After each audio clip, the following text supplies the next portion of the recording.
begin. And our opening prayer will be, naturally it has to be one of St. Francis's prayers, so we'll do the best known, the Canticle of the Sun, or in Italian it's known as the Canticle of the Creatures, the Cantica delle Creature. In the name of the Father, and the Son, and the Holy Spirit. Most high, all-powerful, good Lord, yours are the praises, the glory, the honor, and all blessing. To you alone, most high, do they belong, and no man is worthy to mention your name. Be praised, my Lord, through all your creatures, especially through my Lord, brother, Son, who brings the day, and you give light through him, and he is beautiful and radiant in all his splendor. Of you, most high, he bears the likeness. Praise be you, my Lord, through sister moon and the stars. In heaven you formed them clear and precious and beautiful. Praised be you, my Lord, through brother wind, and through the air cloudy and serene, and every kind of weather through which you give sustenance to your creatures. Praised be you, my Lord, through sister water, which is very useful and humble and precious and chaste. Praised be you, my Lord, through brother fire, through whom you light the night, and he is beautiful and playful and robust and strong. Praise be you, my Lord, through sister Mother Earth, who sustains us and governs us, and who produces varied fruits with colored flowers and herbs. Praise be you, my Lord, through those who give pardon for your love, and bear infirmity and tribulation. Blessed are those who endure in peace, for by you, most high, they shall be crowned. Praised be you, my Lord, through our sister bodily death, from whom no living man can escape. Woe to those who die in mortal sin. Blessed are those who will find your most holy will, and for the second death shall do them no harm. Praise and bless my Lord, and give him thanks, and serve him with great humility. Amen. And I thought I would also read it in the original. That St. Francis is one of the very few medievals that doesn't write in Latin, that writes in his natural native tongue, that writes in his vernacular. And it's an interesting fact of Italian literary history that the Cantica delle Creature is basically the first lyric poem that we have in Italian.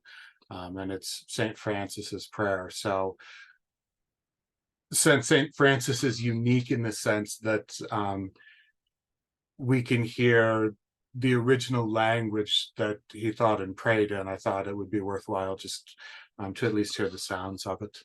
Altissimo, onnipotente, bon Signore, tue sole laude, la gloria e l'onore e ogni benedizione. A te solo, Altissimo, sen confanno e nullo uomo è ne degno di te mentovare.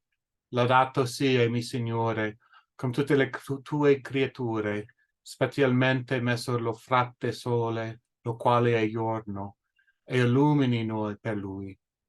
Ed ello è bello e radiante con grande splendore, di te, Altissimo, porta significazione. Laudato sia, mi Signore, per sola luna e le stelle, in cielo l'hai formate clarite e preziose e belle.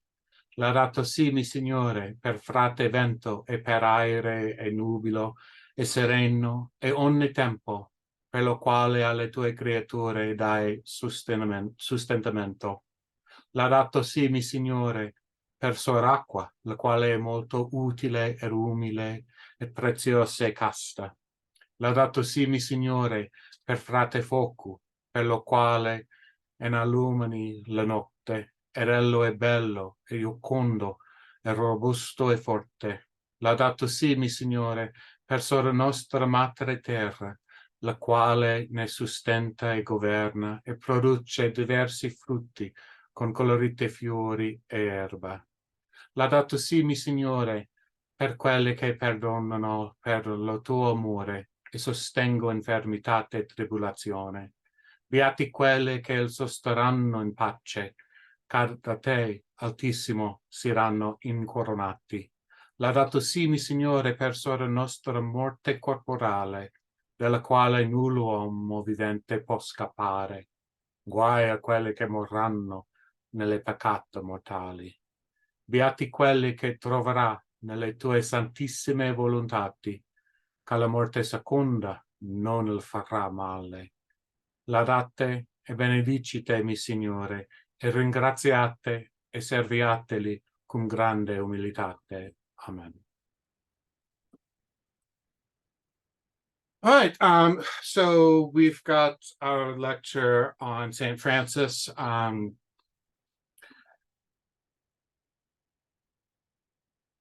trying to figure out what exactly to say about him in only 2 hours. St. Francis since from when he was alive until this very day, he's always been just an absolutely fascinating character. It's presented as a fact, I don't know whether this is true or not, that there's been more academic writing on St. Francis than any other human being. That the bibliography of things written about St. Francis is longer and more in depth than for anyone who has ever lived. So trying to pick out what is the most important and useful in 2 hours is my challenge. I hope what I present is what you're looking for. We'll begin here with Matthew 10, 5 through 15. This is traditionally the verses that St. Francis heard when, after several years of sort of preparation for conversion, it was hearing this gospel that clarified to him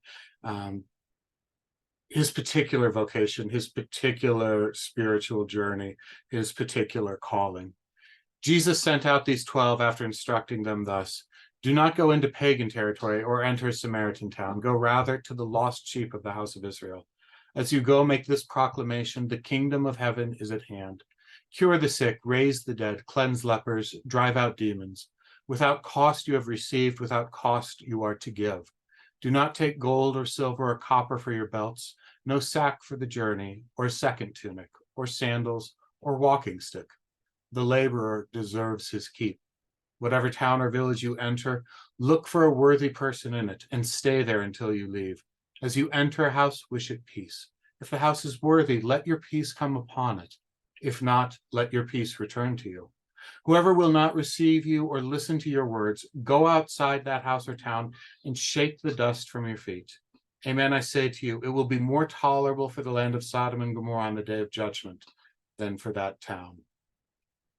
And when St. Francis heard these words, he had that moment of clarity that these words represented what his mission in life was to be. The earliest community that he had, the rules that they had for that community was above all to follow in the footsteps of Christ as literally as possible, following these very injunctions. And that is what basically the last 20 years of his life, last 18 years of his life, ends up being. With St. Francis, since his life is so well documented, I don't know if there's anyone in the 13th century whose life is as clearly documented as St. Francis. Which doesn't mean that we understand it perfectly and that we know when everything happened. But as far as being able to follow him almost step by step his entire adult life, it's extremely rare to be able to do that to anybody from this period. So I thought we would begin with a summary of his life that was written almost 100 years after his death. The summary that Dante Alighieri provides in the Divine Comedy. And we don't encounter St. Francis in this part of the Divine Comedy, but rather the great Dominican saint, St. Thomas Aquinas, gives a narration of the life of Francis. The providence that governs all the world with wisdom so profound, none of his creatures can ever hope to see into its depths. In order that the bride of that sweet groom, who crying loud espoused her with his blood, might go to her beloved made more secure within herself, more faithful to her spouse, ordained 2 noble princes to assist her on either side, each serving as a guide. So the 2 are Francis and Dominic that come into the world at almost exactly the same time and carry out a very similar mission, with very similar goals, but very different methods and very different approaches. And as Dante saw, and it was with the intention, their missions were with the intention that this is how God would renew his church. And that's what ends up happening with those two just incredibly widespread movements. The initial growth of the Franciscan order is almost impossible to believe, that within 10 years, St. Francis goes from having a companionship of 11 followers to literally a group of 5,000 that he was not quite expecting at the second general chapter. One of the two shone with seraphic love. The other through his wisdom was on earth the splendor of cherubic radiance. Now I shall speak of only one, for praise of one, no matter which, is praise of both, for both their labor served a single end. Between the Topine and the stream that flows down from that hill, the blessed Ubaldo chose. A fertile slope hangs from a lofty mountain, which sends Perugia gusts of cold and heat through Portasole, and behind it Gualdo grieves with Nocera for their heavy yoke. Born on this slope where steepness breaks the most, a sun rose to the world as radiantly as this sun here does sometimes from the Ganges. Thus, when this town is named, let none call it Ashesi, for that word would not suffice. Much more precise a word is Orient. A little wordplay there. Assisi, in one of its forms, is Ashesi, which is Latin, the Latin word ascendere, to rise. So Dante's making a play about the new sun that's rising up in this land that is St. Francis. Only a few years after he had risen, did his invigorating powers begin to penetrate the earth with a new strength. While still a youth, he braved his father's wrath because he loved a lady to whom all would bar the door as if to death itself. Before the bishop's court, at quorum patre, a legal term meaning in the presence of his father, he took this lady as his lawful wife. From day to day, he loved her more and more. Bereft of her first spouse, Christ, despised, ignored, she waited 1,100 years and more, living without a lover till he came. Alone, though it was known that she found with Amyclas secure against the voice which had the power to terrify the world. Alone, though known was her fierce constancy, that time she climbed the cross to be with Christ, while Mary stayed below. Enough of such illusions. In plain words, take Francis now and poverty to be the lovers in the story I have told. And Dante's presentation of this as a medieval romance is exactly the tradition. It's how Francis himself presented his love of poverty, that poverty was the one he loved, the one that he intended to marry. At one point in his life, as he's trying to understand what it is he's being called to do, his friends ask him, they're making fun of him because he's kind of going off in his own little world. And they ask him, are you in love? And he says, yes, with the more beautiful spouse than you can possibly imagine. And what he meant by that was his love of poverty. Their sweet accord, their faces spread with bliss, the love, the mystery, their tender looks gave rise in others' hearts to holy thoughts. The venerable Bernard was the first to cast aside his shoes and run, and running toward such great peace, it seemed to him he lagged. O unsuspected wealth, O fruitful good, Giles threw off his shoes, Giles threw his shoes off, then Sylvester too. They love the bride so much they seek the groom, the first followers of St. Francis. And then this father, this good Lord, set out with his dear lady and that family that now was girded with the humble cord. And the origin of the Franciscan habit, that very simple brown habit that's belted with just a simple rope. When Francis recognized his full call, he got rid of all of the clothing that he has, and he puts on the most humble garment of the most humble peasant serf in that area, which is that brown robe that he wore. And rather than any sort of belt, he chose a rope as the most simple cincture.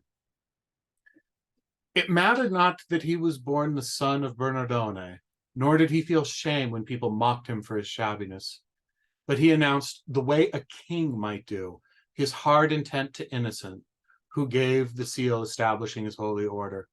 The souls who followed him in poverty grew more and more, and then this Archimandrite, whose wonder-working life were better sung by heaven's highest angels, saw his work crowned once again, now by Honorius, through inspiration of the Holy Spirit.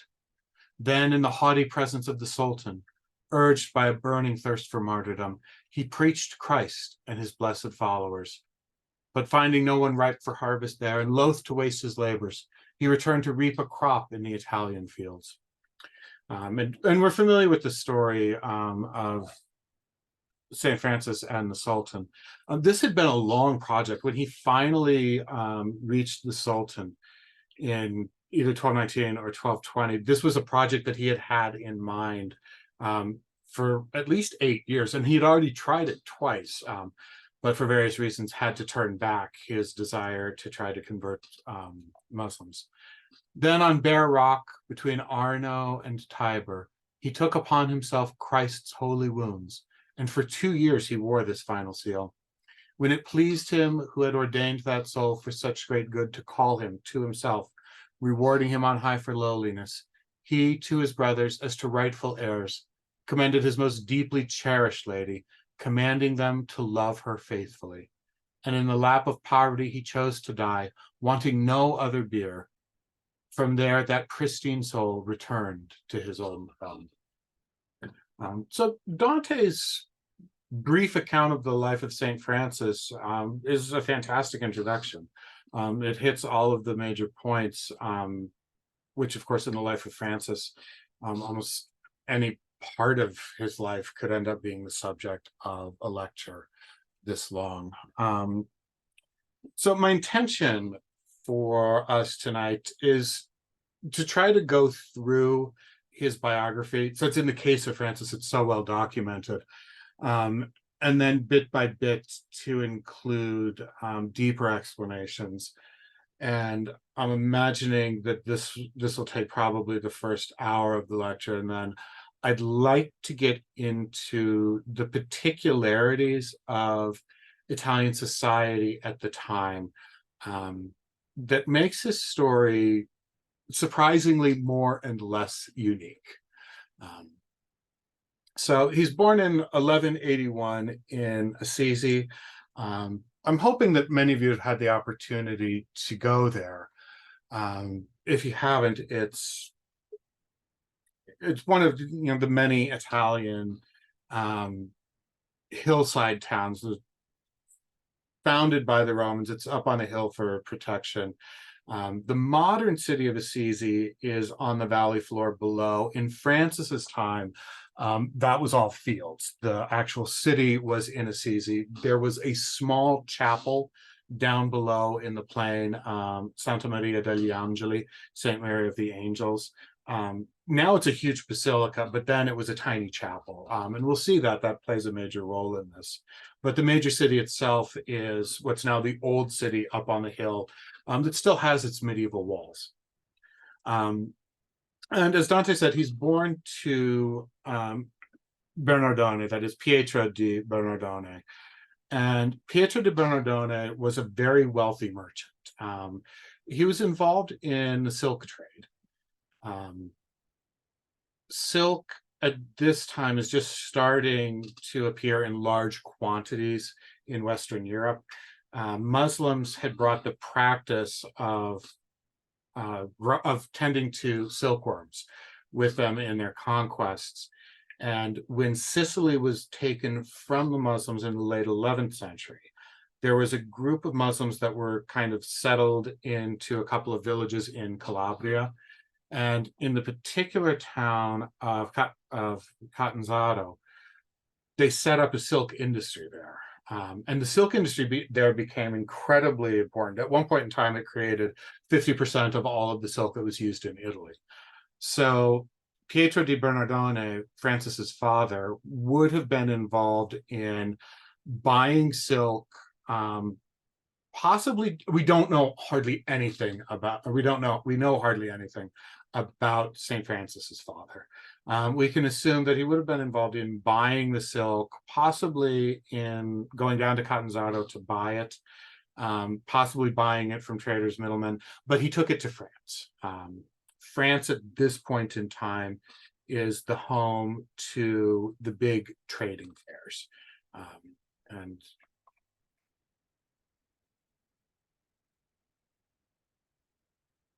the maps that I have pictures of, forgive the fact that they're kind of awkwardly photographed here. It's from the 3-set book that St. Francis of Assisi, the saint, the founder, and the prophet. 3 huge volumes that have basically everything that was produced in the first couple centuries of the Franciscan order. What this map's showing is just the heavily populated centers, which are northern Italy and all of France, but also the trade routes that go. And this area here, Champagne, the Champagne trade fairs were the major financial centers of trade in the Middle Ages, from the late 11th century, especially the 12th century. And then over the course of the 13th century, they become less important for reasons that I'll explain later on. But in the late 12th century, we know that Pietro di Bernardone was conducting business in France, and it's very likely that this is where he was taking his silk, because that's just where the major commerce was being conducted. So Francis ends up being born into a very wealthy family. And he grows up with the luxuries. Pietro di Bernardone had 3 separate houses in Assisi. So Francis is born into a very privileged life. And in his youth, he fully embraces that. He has fine clothes. I mean, his father's a silk merchant, so of course he's going to have very fine clothes. And he's also going to have an interesting social sense of standing, because at this time in Italy, when we think of the Middle Ages, we think of the feudal aristocracy, kings, dukes, lords, barons, those who own castles, those who own land, those who have serfs under their care. In Italy at this time, those people are becoming less and less important with every passing year, and they're being replaced by the people like Pietro di Bernardone, who are amassing massive wealth, and with their massive wealth, they're gaining influence in society, much to the disdain of the old feudal aristocracy. From what we understand in his early life, Francis intends to find military glory. The particular form of government that's popping up in all of these cities in central and northern Italy is the commune. That Francis is born in this period in between 2 separate forms of autocracy. That before Francis, northern Italy is technically part of the Holy Roman Empire, and all of it is governed by appointees of the emperor. In most cities, it ends up being the count bishop. One of the tricks that the Holy Roman emperors found out in the 10th and 11th century to ensure stable rule was to create a group of incredibly well-educated bishops that would serve both as secular and temporal authority in all of the various parts of the empire.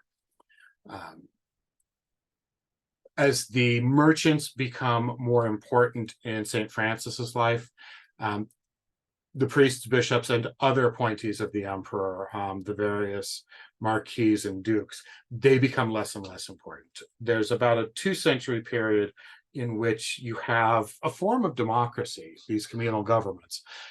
And then by 1325, all of those communal governments turn into despotism. The grand signori, autocrats, the individual families that come to dominate entire cities for centuries, like the Medici in Florence.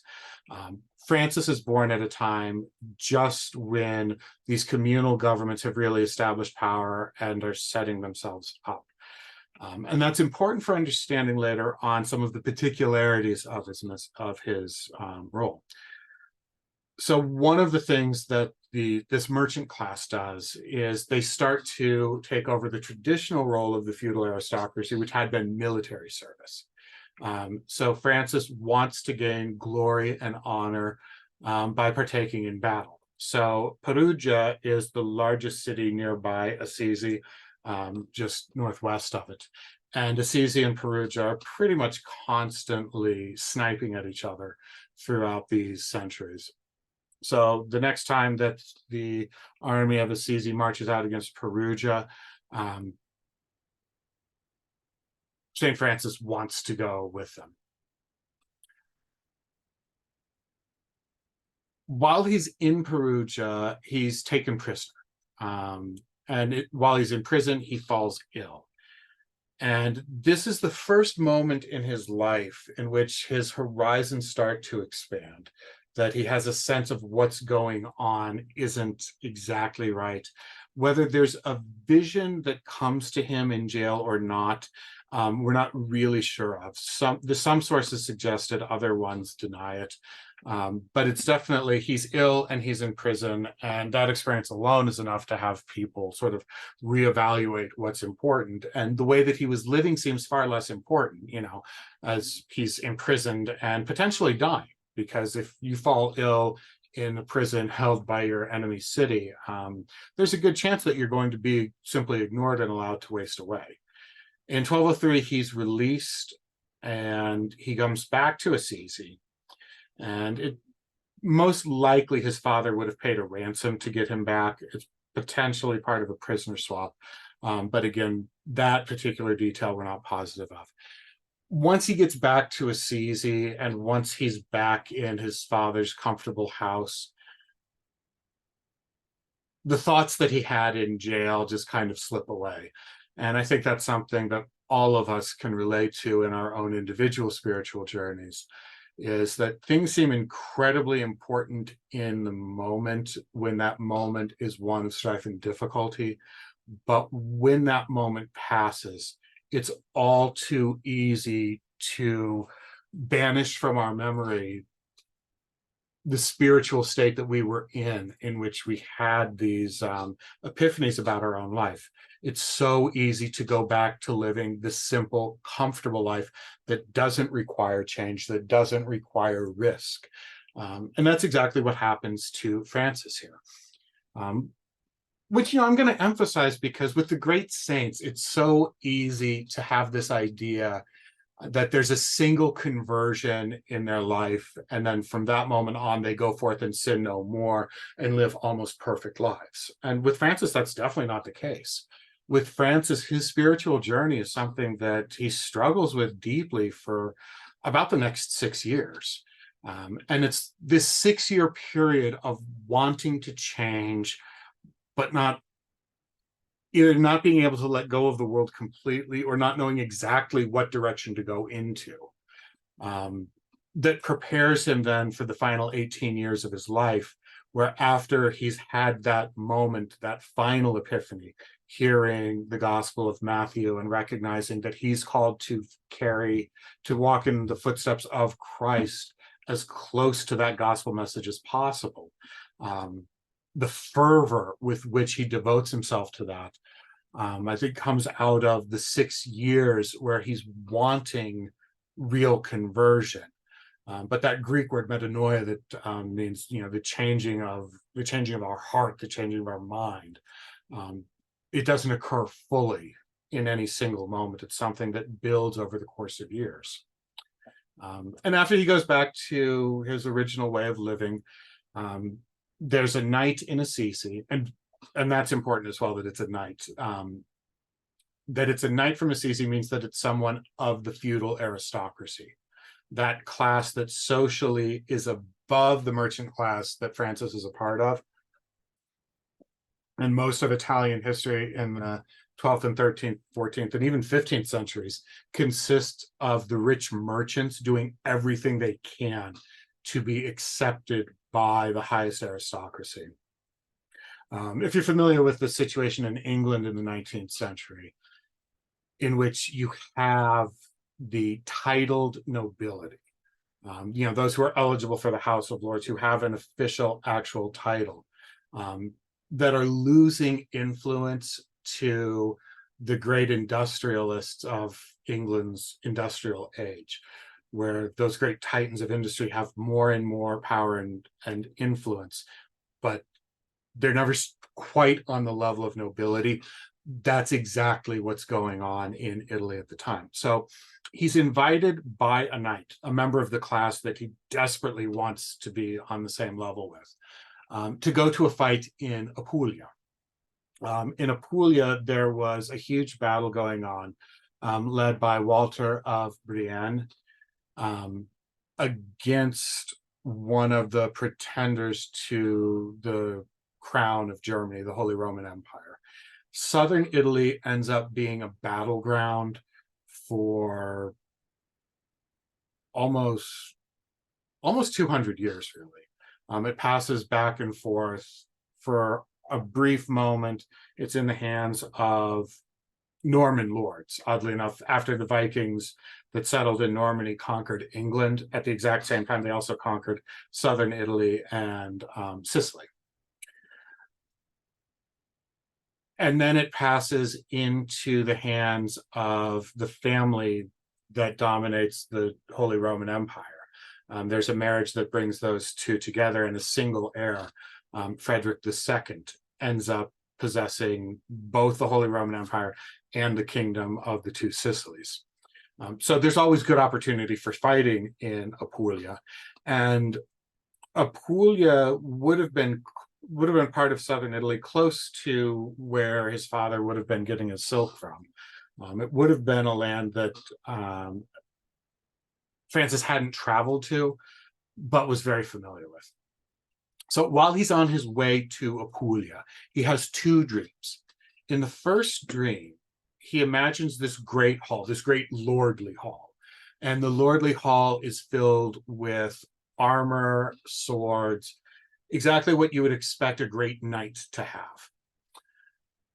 And as he's looking at this great display of medieval chivalry, he hears a voice saying, "These are for you and your soldiers." All of the armor, the insignia on all of it was a cross. These are for you and your soldiers. Francis interprets this voice to mean that he's destined for great earthly glory, fighting in armies, because at this point in time, the cross on shields, the cross on armor, is indicative of crusaders. So he quite naturally interprets this as, okay, this is a sign that your wish has basically been granted and you're going to have triumph in war. And on his way, and he's barely even out of Assisi, he falls ill at Spoleto, which is, I'm one of those people that just absolutely loves maps, so I've included far, far more than I need here. But from Assisi to Spoleto, it's literally just down the road. If we were to zoom out and look at a slightly larger map, even here, it's nowhere close to being, Assisi and Spoleto. He's nowhere close to Apulia yet. He falls sick there again. And as he falls ill and he's recovering,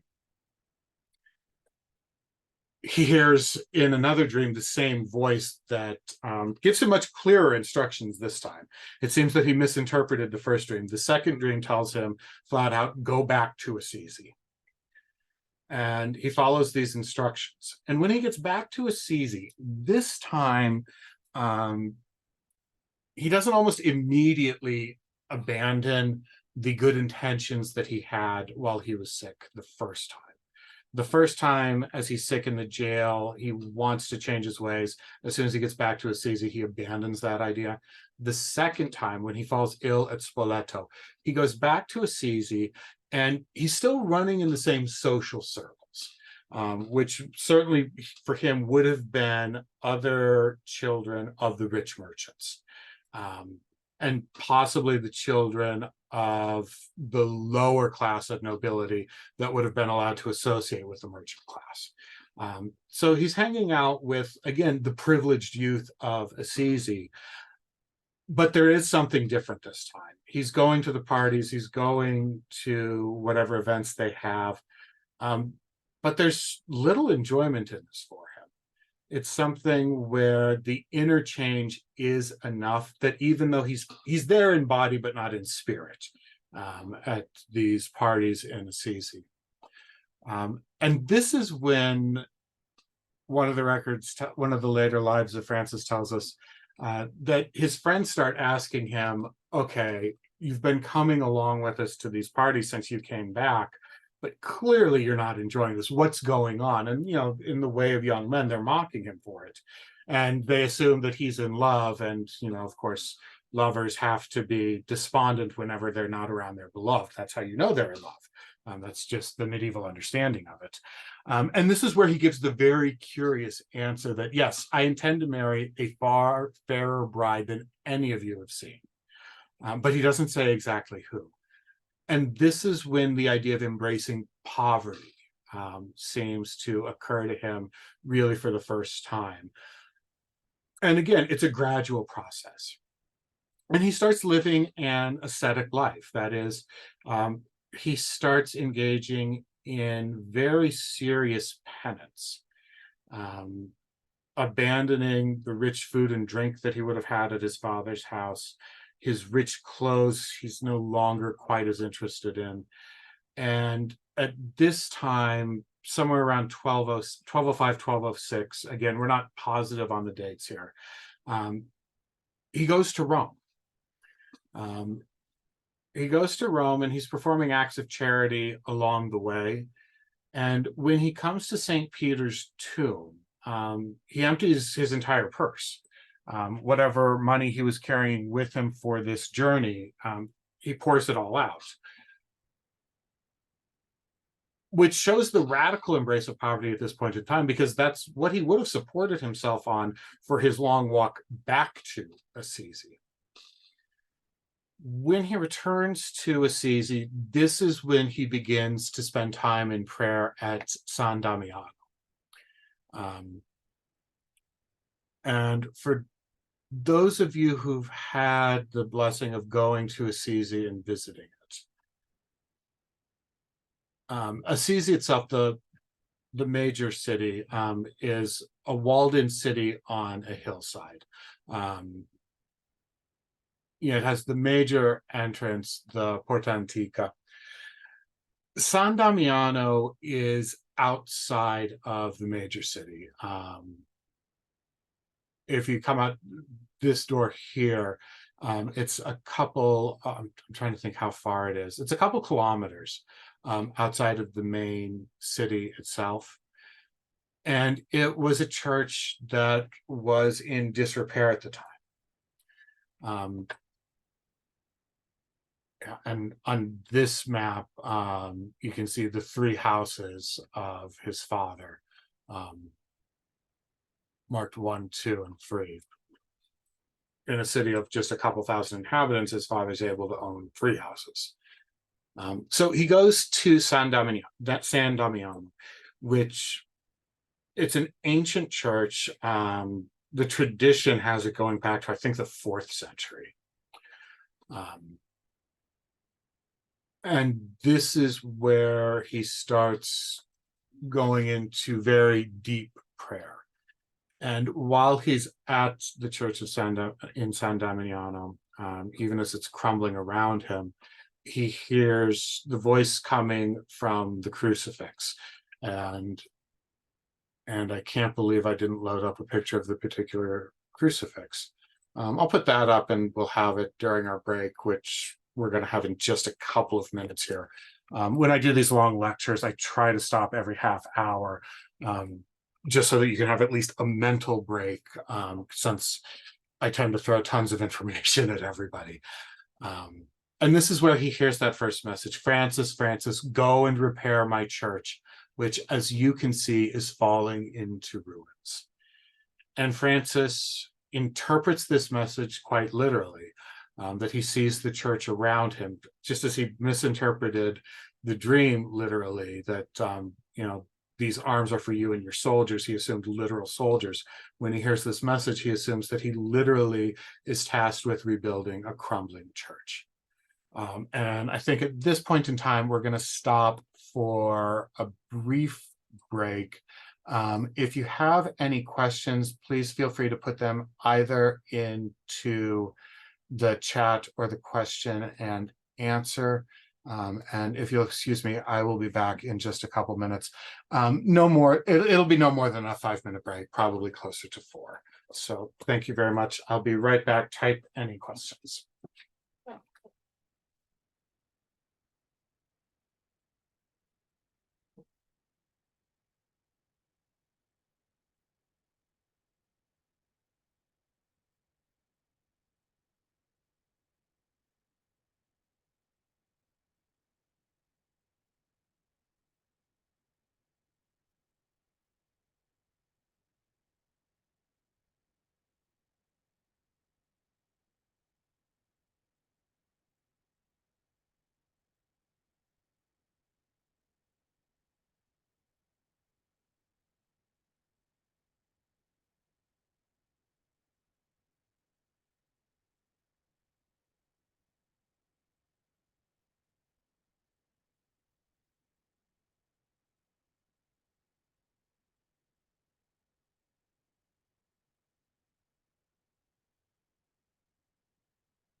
Okay, so looks like no questions.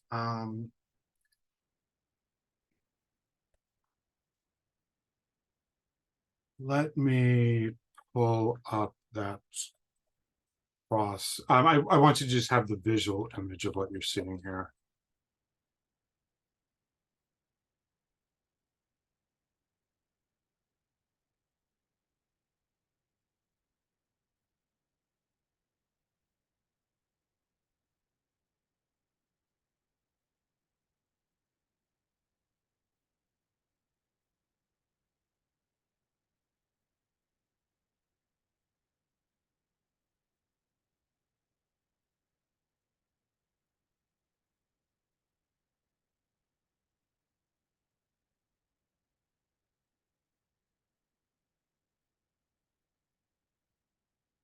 I'm not sure how I quite managed to not include this from the beginning.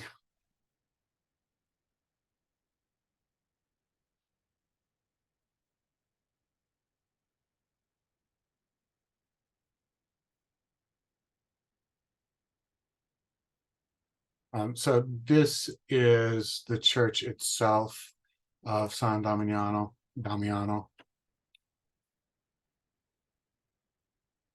That is not the original cross. It's a replica of the one that Francis would have seen. It's a very good replica. And we'll zoom in a bit here.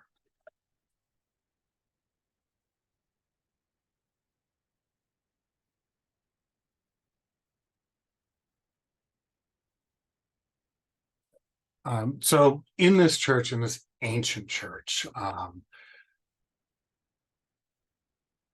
he hears the words coming from the cross, Francis, go and repair my church. And in Francis's early actions here, you can see how the idea of what he's doing is slowly revealing itself to Francis. Again, he doesn't have the experience of immediate conversion the way that we might imagine.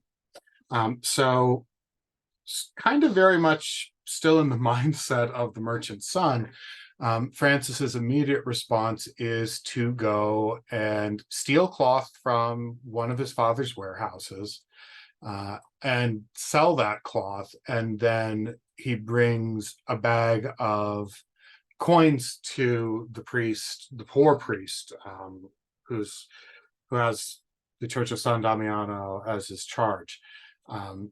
He explains to the priest how he came across this money, and the priest refuses it. The priest has no interest, basically, in being involved in a crime. I mean, Francis is basically, fencing goods and using the proceeds of that to try to repair a church. The idea isn't quite there yet. And when the priest refuses the money, the story is that Francis becomes infuriated and flings the coins at the priest and storms off. But then he runs into another dilemma, because he can't really go back home at this point, because his father is absolutely enraged that Francis stole cloth.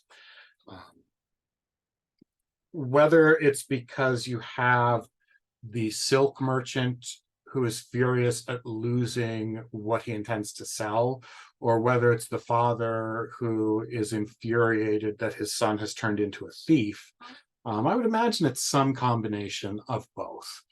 Francis knows what he's going to be going back to, so he hides himself in a cave for a month. And this ends up being one of his first sort of extended penitential retreats. He has very little to eat for this month. He comes back filthy, ragged, hollow-cheeked. As soon as he enters the city gates, a crowd recognizes him, knows what's going on, and they're mocking him all the way until his father gets news of it. And his father grabs him in the street and literally drags him home, where he beats him and locks him in a closet in the house. But being a merchant, the father's going to be off again. And as he leaves on business, Francis's mother lets him out, and Francis straight away goes back to San Damiano's.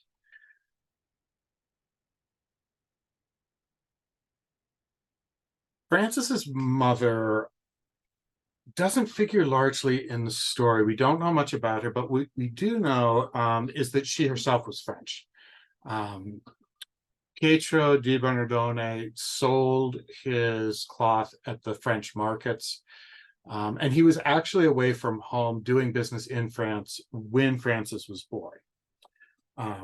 His given name was Giovanni, but he ends up being called Francesco by his father because his father comes back.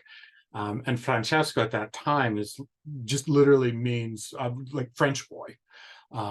He's basically naming his son for the country that he does his business in, is the traditional story. There's some suggestion that he's named that the nickname honors his mother's heritage. But for me, that explanation just doesn't work as well with everything else that we know about Pietro di Bernardone. So his father goes off on another trip. His mother lets him out of the locked closet. And he goes back to San Damiano's, where he spends days and night in intense prayer. At this point, his father basically sees him as a lost cause. And so he takes him before the bishop, and the bishop of Assisi has quite a bit of temporal power as well. In that model that had been set up, that was where the bishops are temporal lords. Assisi was part of the church lands at the time, the papal states. And so the local bishop has tremendous authority in civil law as well. And so the father's intention is to bring the son before the bishop, explain his rationale, and disinherit him. He wants to cut Francis off economically completely, and make sure that he gets nothing in the future. Francis agrees to this, which we have to imagine was an incredible shock to Pietro di Bernardone.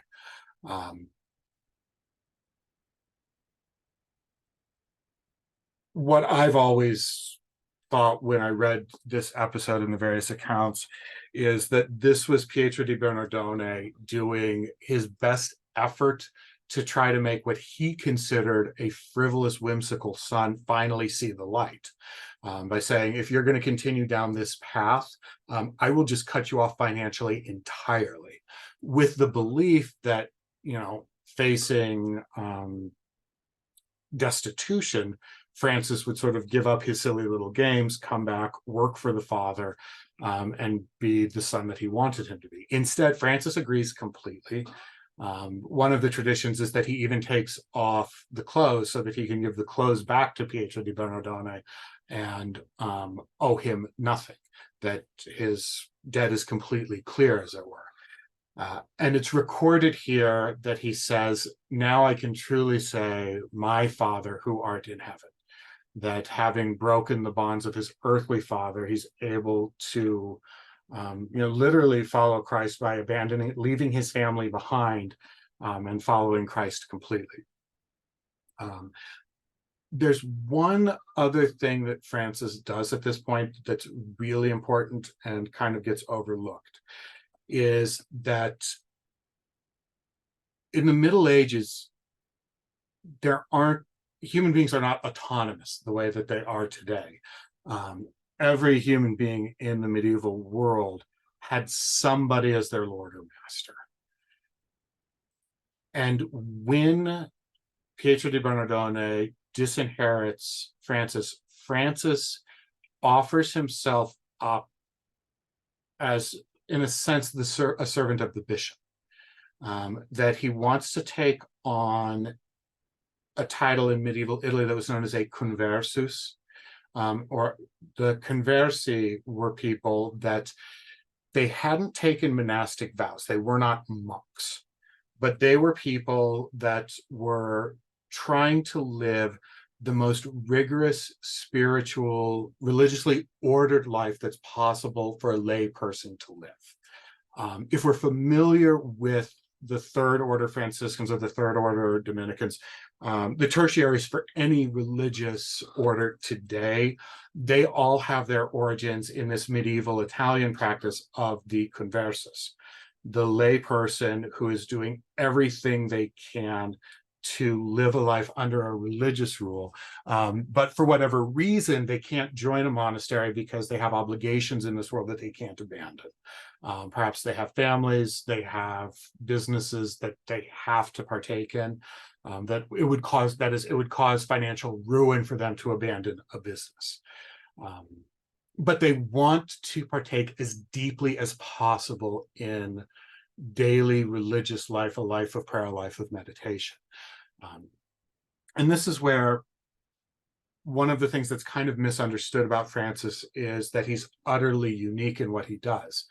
The idea of a lay person accepting poverty, living an ascetic lifestyle, trying to put themselves under the legal protection of the bishop, trying to have some quasi-official religious life and sanctioning. That is incredibly common. It's occurring all over Italy at this time. And all over Europe at this time as well. It's not just limited to Italy. We just have some of the best documentation for it in Italy.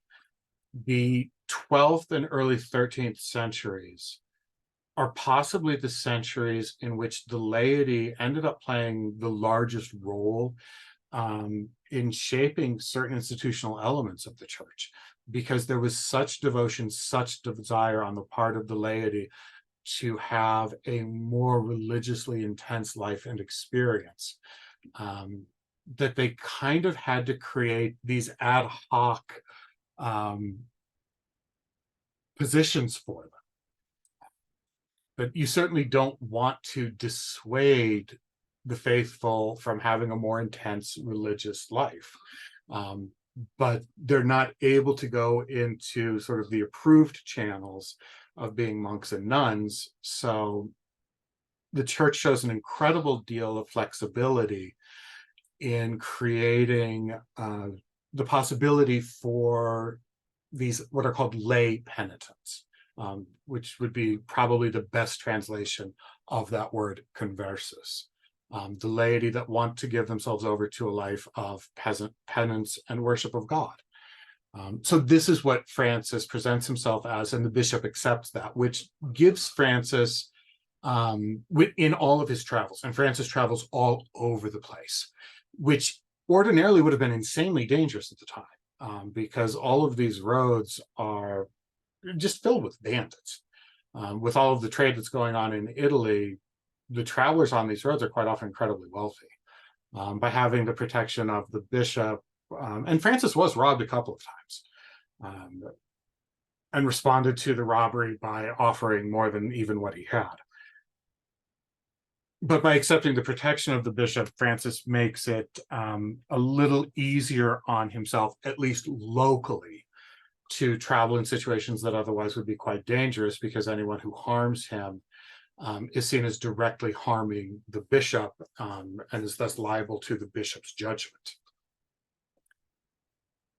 So after he's accepted this life of being a lay penitent, this conversus, he begins one of his periods of wandering. He's wandering. He actually doesn't spend a tremendous amount of time in Assisi for the rest of his life. This bit of wandering that he does takes him to Gubbio, and try to see which map Gubbio is on. Yeah, there we are. So Gubbio is about the same distance as from Assisi as Spoleto is, but just in the northern direction. And even today, quite a bit of this is forested hillside. And that's where he sort of goes off on almost a wandering penitential retreat. After that, he comes back to Assisi. And while he's in Assisi, he's not there to live. He's there to beg in Assisi for stones so that he can physically rebuild San Damiano. And after he's rebuilt the little church of San Damiano, he continues to beg for stones so that he can rebuild other deserted chapels that just fell into ruin over, decades or centuries of misuse. The most important one of these is Santa Maria degli Angeli, St. Mary of the Angels. And St. Mary of the Angels, again, is down in the valley below, which in the past was not part of Assisi. Today, it's the modern city of Assisi. This is the little chapel that's also known as the Porzioncola. It's a funny little Italian word that literally means the little portion. Later on, this land ended up, the chapel was in the care of the Benedictine order, and the Benedictine order simply gave it to Francis and his followers. And in dividing up their land and giving Francis just this little bit, they described it as a little portion of our land down by Santa Maria.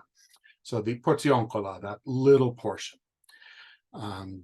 And Santa Maria degli Angeli becomes basically his spiritual center for the rest of his life. He ends up building himself a little hut by the Porzioncola, and his first followers will end up also building little huts around this small church. And while he's living outside the Porzioncola, this is when he begins in earnest the work of charity, the work of care for the lepers.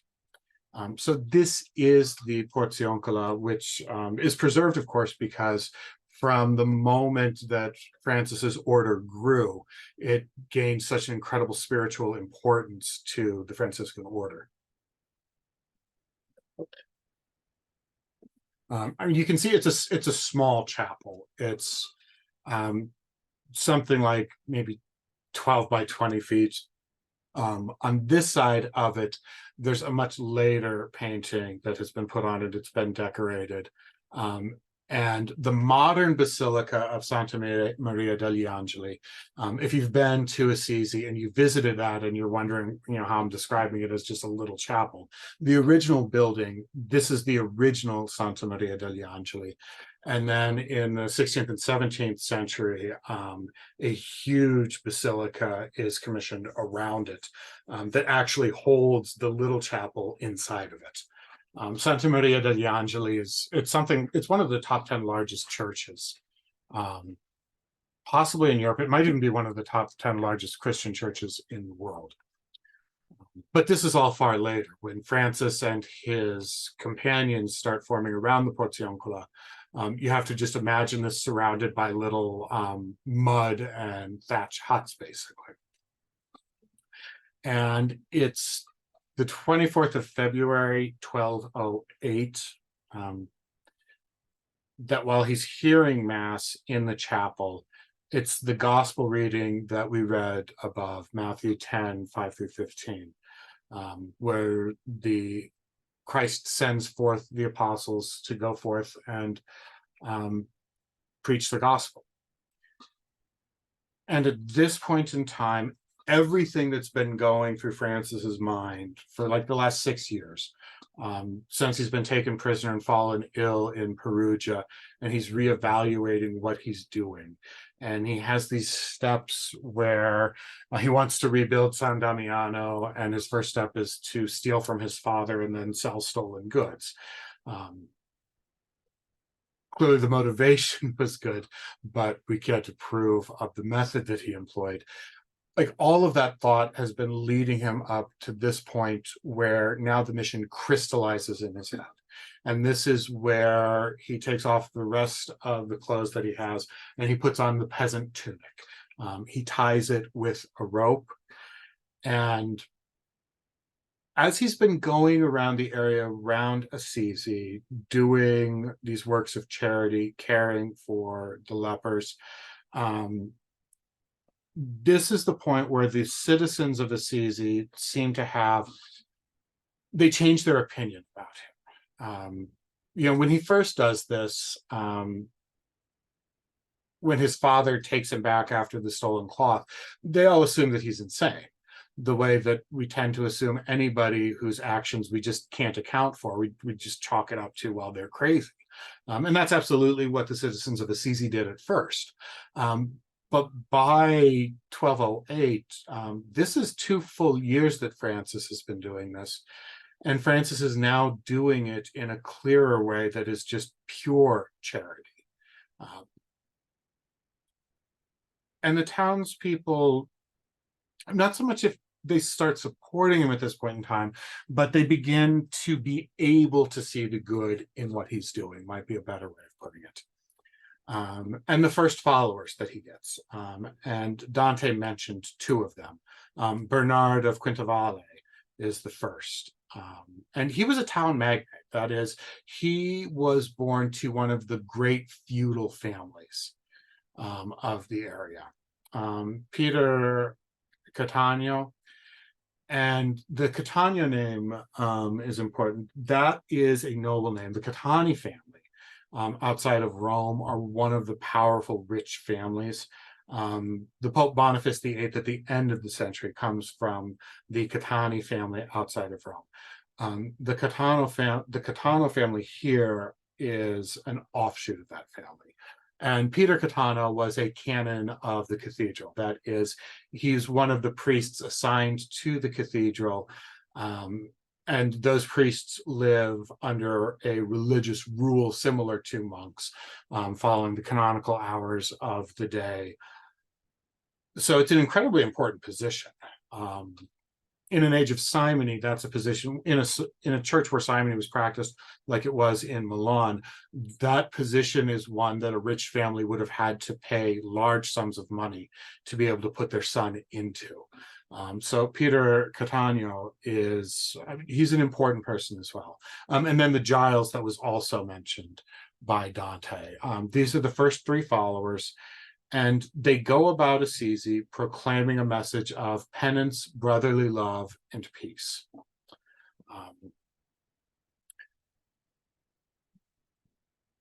And it doesn't sound particularly important to us, but as they're exhorting the citizens of Assisi to penance, they're technically preaching at this point in time, which is an incredibly contentious issue because preaching is limited to those who have official license to preach from having taken either vows in a community or a holy order, vows in a religious community, or they've been authorized as clerics. So what they're doing right now is borderline, it's right on the edge of something that could get them an ecclesiastical censure. Oh, I'm sorry, there was a question about simony.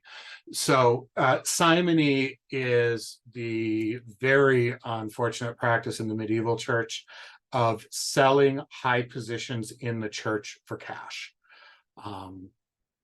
Because the canons of the cathedral were entitled to a salary based on the income of the cathedral, and the canons of the cathedral would also come together, and they would have some role in choosing the next bishop of Assisi.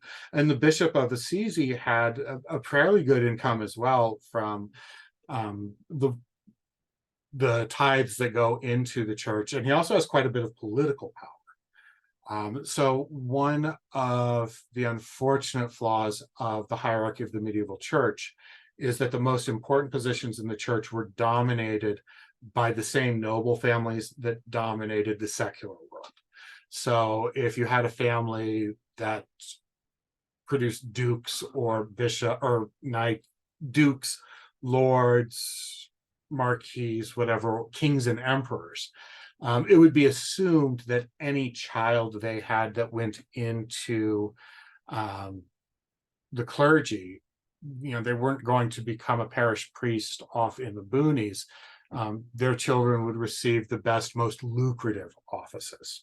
And of course, that led to a whole host of abuses. And I mean, itself is an abuse and leads to even worse abuses. The great period of reform in the medieval church that starts in the mid 11th century and goes on basically uninterrupted up to the Council of Trent. The common abuses that they were always going after were priests that lived with concubines, priests that did not hold their chastity, and priests that had got their positions through simony. All of the Lateran councils, Lateran 1 through 4, all of them repeat prohibitions against simony and enforce clerical celibacy. And the fact that all of them have to repeat these official pronouncements means that they had a very hard time enforcing that for a variety of reasons. The biggest one being that before the Council of Trent, there were no seminaries. There wasn't a particular training ground for priests. There wasn't a set program that they all had to go through. Basically, if you wanted your child to be a priest, if there's a school nearby, they might take some classes in theology, but it was pretty much enough for the family to basically drop off the son they wanted to be a priest with the local priest. And they sort of became priests through an apprenticeship program. So when you more or less have an apprenticeship program in place, and the position of that particular priest is one that creates a lot of wealth for the person who has it, you're going to have immediate corruption. That's the unfortunate reality of fallen, corrupt human nature. And that is one of the things that Francis's life of penance and asceticism is fighting against. And again, it's not just Francis. There's a ton of lay religious men and women throughout Italy and throughout Europe that want these authentic, pure, ascetic religious experiences. And they go off and they create it on their own because quite often the diocesan clergy weren't able to create or encourage that because they simply didn't have proper training. And some of them literally were in their position because their families bought their way in.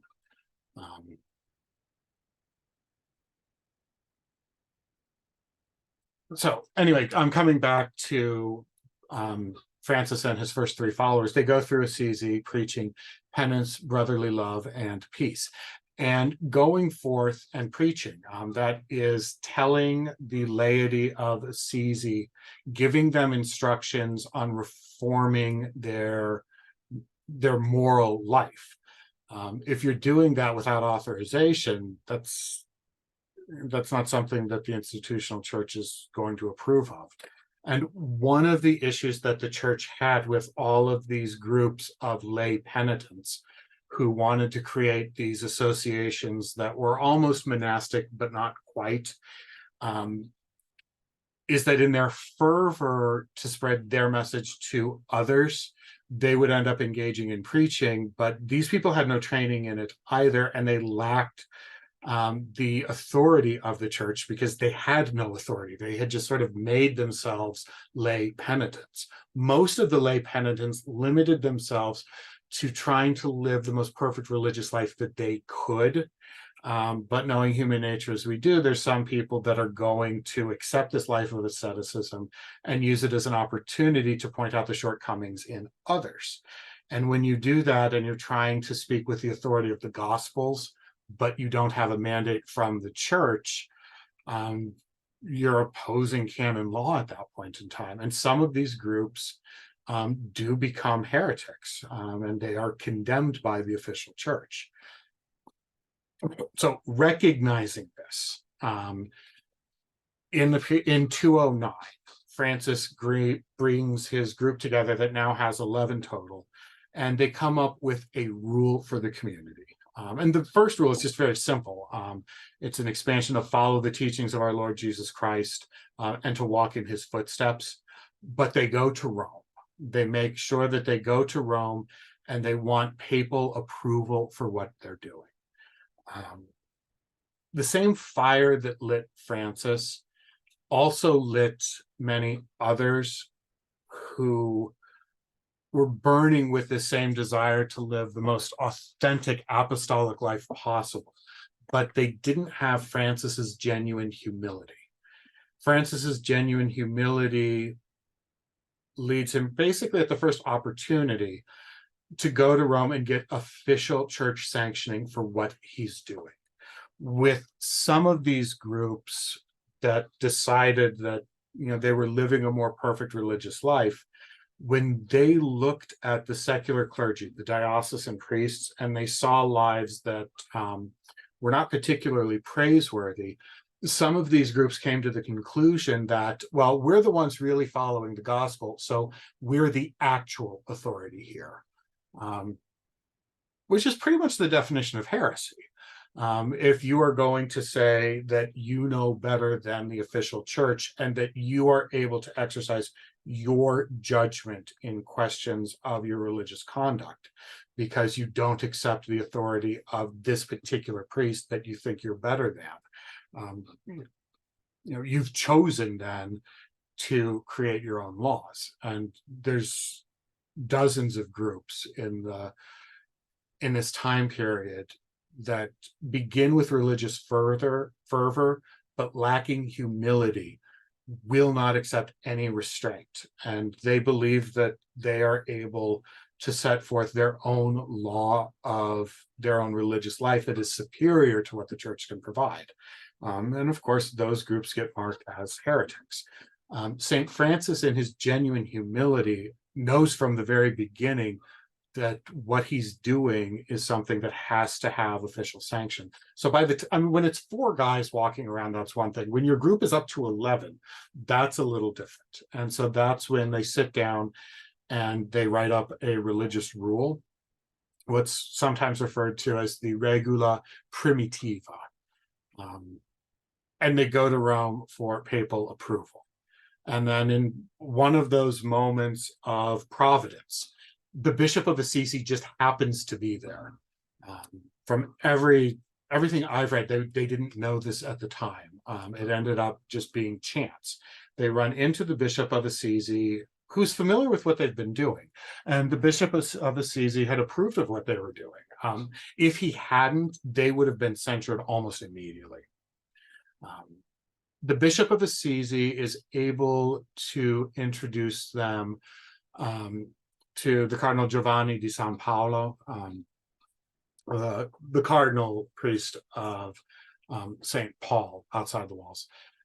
This cardinal is deeply impressed by this group, their description of what they're doing and why they're there. And this cardinal arranges an audience with the Pope Innocent III. Innocent III is one of my favorite figures in the medieval church. But he has some similarities to St. Francis, and in some other ways, he's just the complete opposite. Innocent III was a member of one of the noble aristocratic families of Rome, or outside of Rome, the Counts of Segni. He was Lotario dei Conti di Segni. He was elected Pope when he was only 37, and he was brilliant.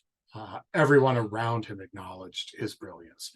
He was an extremely good administrator, and he was trying to sort of create the centralized papacy that today we take for granted. One of the major mistakes that's made when talking about the church in the Middle Ages is assuming that the Pope had practical, effective spiritual authority over the entire church in Western Europe. And that almost never happened. Just the slowness of communications, but also the fact that pretty much every single secular lord wanted to have their say in the local church. The major arguments are called the investiture controversy, where the popes of the 11th century argued with the Holy Roman emperors of the late 11th century about the right to appoint bishops. The Holy Roman Emperor had said that as emperor, I have authority. These bishops are in my territory. I'm allowed to appoint whoever I want. And the popes were trying to get the principle of, as head of the church, they have the absolute right to appoint and to dismiss bishops. And they had to fight for that because it just simply wasn't something that was widely accepted. So Innocent III ends up spending most of his pontificate trying to establish the canonical grounds, the canonical authority of the Pope in a practical way over the church. And he ends up making larger statements for the authority of the Pope that had been made before him. He had the metaphor that the Pope and the Emperor are like the sun and the moon. The Pope is the sun, the Emperor is the moon. The moon shines, and that's great, but it only shines because it reflects light from the sun.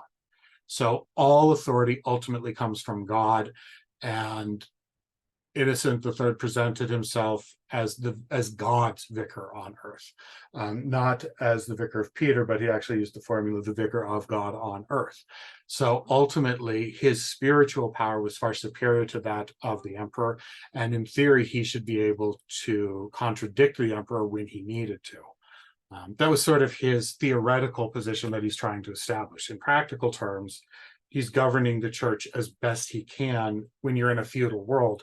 The definition of feudalism is that all power is local. So Innocent was he was incredibly well educated, incredibly intelligent, but also incredibly practical.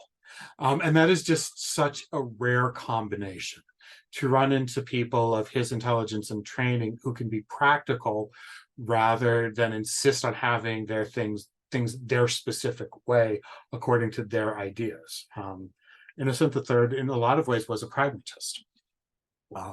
So Innocent meets with the group, and informally he approves of what they're doing, and there's a couple versions of this meeting about when they met. In this one, he basically told the group, okay, what you're doing now is fine, but come back when you've grown in both members and grace, and then we'll talk about you guys being an official order. But he allows the group to be tonsured, to have the tonsure, to have that, God has given me a natural one here, but to have this part of the head shaved is a mark of authority from the church, that somebody who gave themselves a tonsure basically would have been guilty of impersonating a cleric. So when they have the tonsure, that's a visible symbol to everybody that the church approves of what they're doing. And he also gives them permission to preach, which is what they were really there for, is so that their simple message of penance, brotherly love, and peace technically could be interpreted as teaching without permission. Here they get the official approval for that. While they're still in Rome, the traditional date given is the 16th of April, 1210. A lot of the cardinals seem to have disapproved of Francis's life. They said that it was simply impractical as a rule for an order that other people could follow. This is when Innocent has the dream. He sees the Lateran palace falling over on one side, and he sees that Francis is supporting it and he's keeping it from tipping over. And it's this dream that causes him to give a more formal approval of the group, and they're approved then as the Lesser Brothers, the Frati Minori, from which they take the nickname the Minorites. So the OFM is the offer, translates as the Order of Lesser Brothers, and it's at this point in time that they get that name. So when they go back to Assisi at this point, they have approval for what they're doing. The Benedictines give them the Porziuncola. They give them Santa Maria degli Angeli to be their particular spiritual home. This will be the head chapel for the Franciscan order. And sometime in 1211 or 1212 is when St. Clare hears St. Francis preach. And there's a couple different stories even about which church she heard him in. But St. Clare was similar to St. She actually came from a wealthier family than Francis, a more important one. And on March 28th of 1212, she basically had to escape her family palace because they never would have approved of her abandoning the family. For a family like this, she would have had the incredibly important role of finding herself a good marriage. These families cemented their ties with others through marriages. And so when Clare wants to live a religious life, she's basically denying the major role that the family hoped she would have. So she escapes. She meets Francis at the Porziuncola, that is Santa Maria. And this is where, and she has a sister and some friends with her, and this is where Francis founds the second Franciscan order, the Order of the Poor Clares. And until they can have a better place built, not a better place, but their own building, he arranges for them to stay in buildings surrounding San Damiano. 1212 is where Francis gets this idea that his job is now to try to convert the Muslims.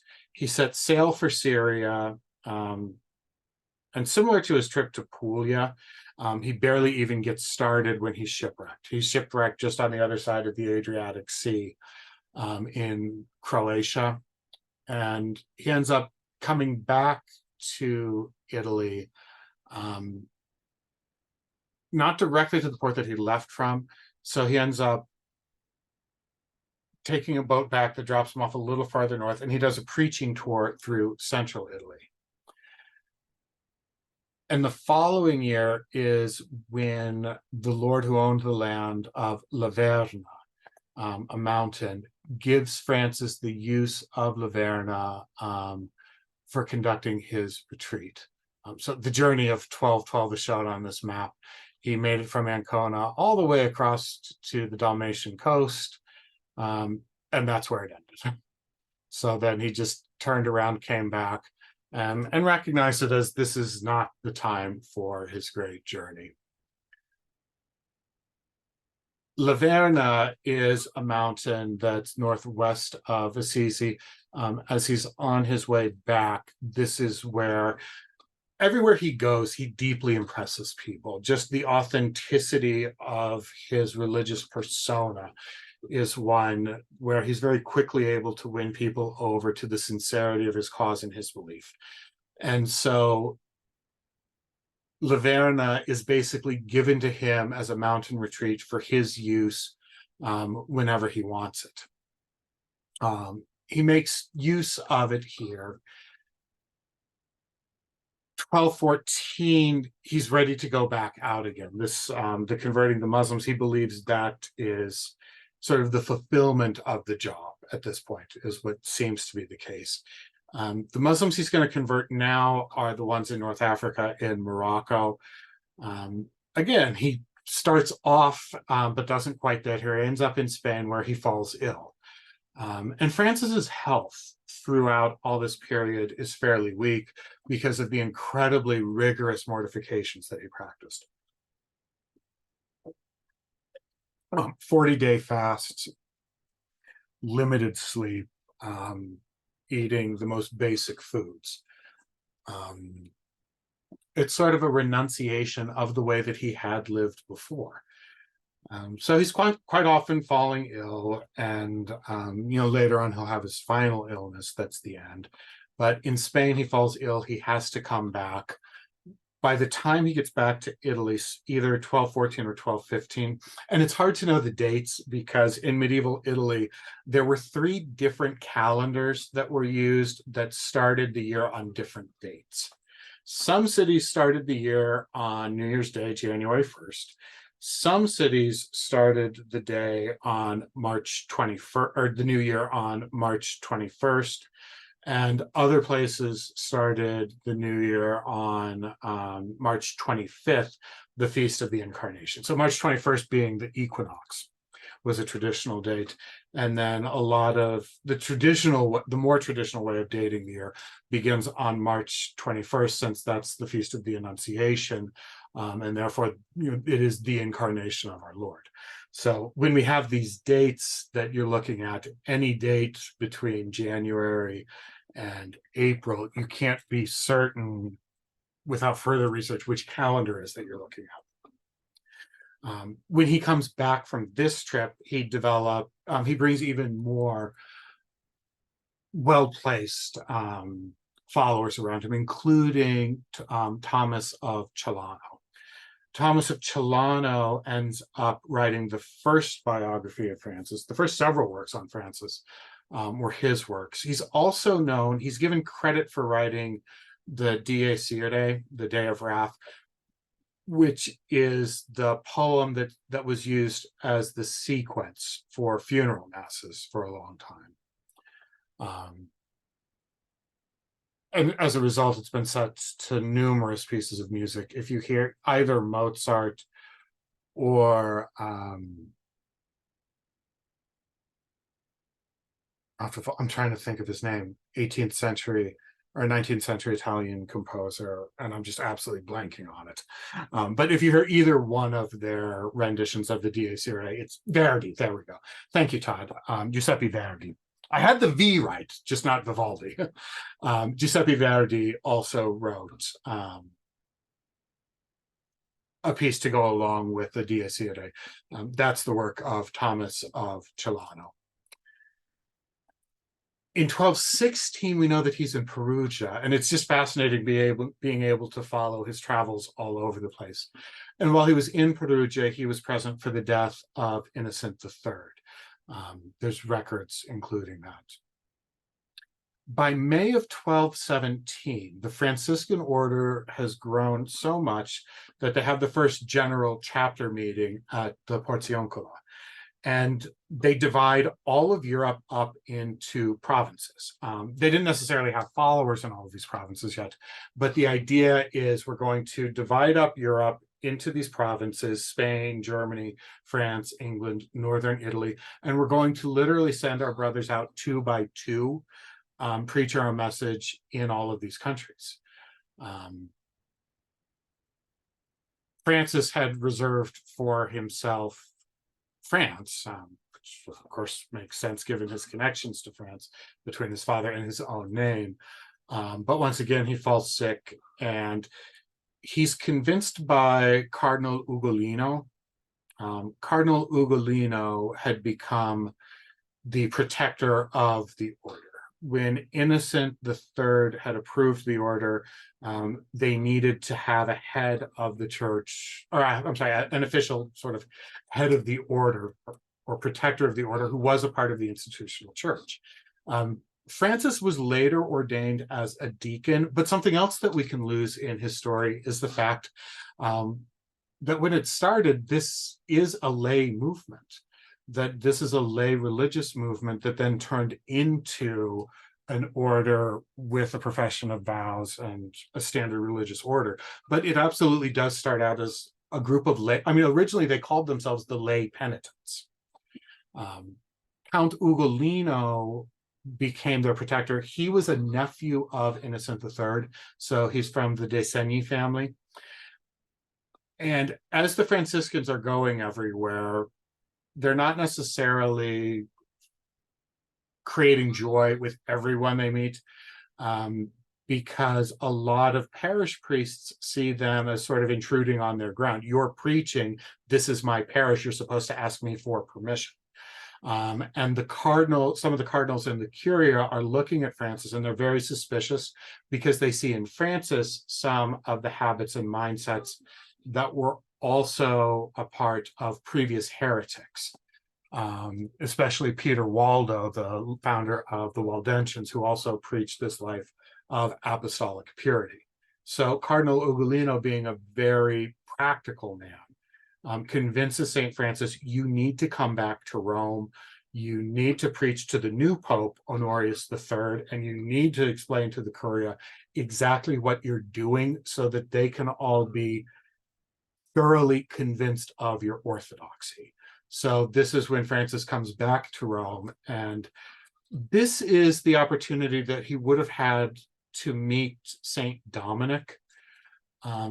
He probably met him. Again, we can't be totally sure based on the records, but he probably met him while they were in Rome, because Dominic was there likewise getting official approval for the Dominican order. That the first time Dominic showed up, they said, well, you need to have a specific rule that your group is following. So go back to France, talk to your brethren, get a rule, and then come back for approval. So Francis and Dominic both end up in Rome at literally the same time. And at this point, now I realize I've been talking for far longer than the 25 minutes I try to limit myself to. So I'm going to pause here. If there's any questions, please toss them up either in the chat or the question and answer, or just take a couple of minute break because I've, again, been dumping probably way too much information on you.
books that can be recommended on Saint Francis.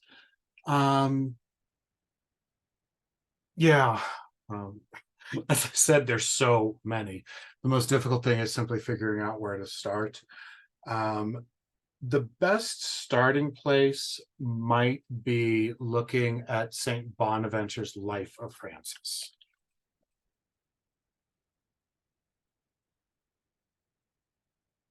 So Saint Bonaventure becomes um, the head of the order in the late 13th century. Saint Bonaventure is the almost exact contemporary of Thomas Aquinas. And the Franciscan order by the late 13th century has literally tens of thousands of members across Europe. And they're trying to sort of have like an official life of Francis that they can spread to everyone. Thomas of Celano had written, a couple different versions of it. And his versions are really interesting. But Thomas of Celano had this really difficult task. He had to write a saint's life, but a saint's life is incredibly formulaic. When you write the life of a saint, it's the way that today biographies are formulaic.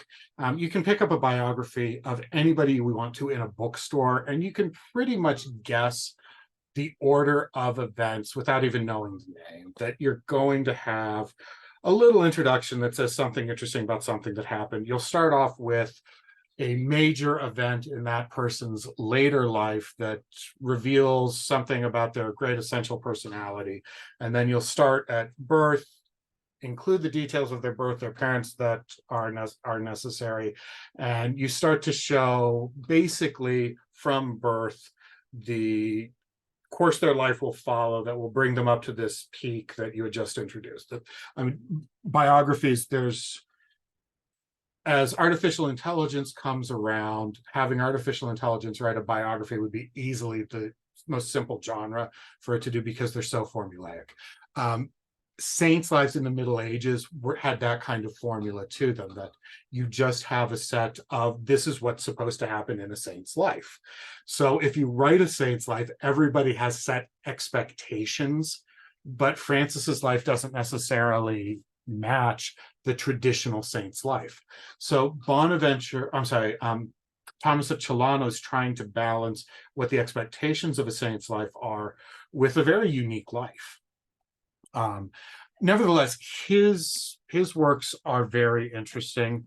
One that can definitely be suggested, and it's unfortunate that I didn't have time, as I'm realizing now I'm left to 20 minutes. These things go so fast. I didn't have time to really get into any of the writings of St. Francis, but one work that we can definitely recommend, and just this series in general, this is the Classics of Western Spirituality on Francis and Clare.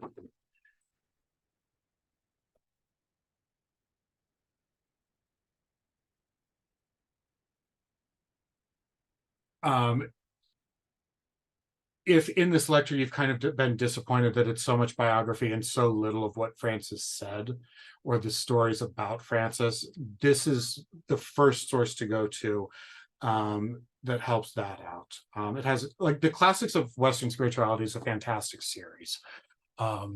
It's really top-notch scholars that have a good ability to write, that are able to present these people very effectively. If you're one of those people that kind of has to have all of the information, the biggest set to get would be this one. We'll show that. Francis of Assisi.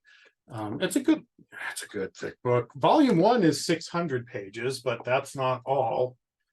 You also have volumes 2 and 3. So if you would like to have everything there is to know about Francis and literally what everybody wrote about him in the first couple hundred years, this is the 2,000-page set that will have all of that information for you.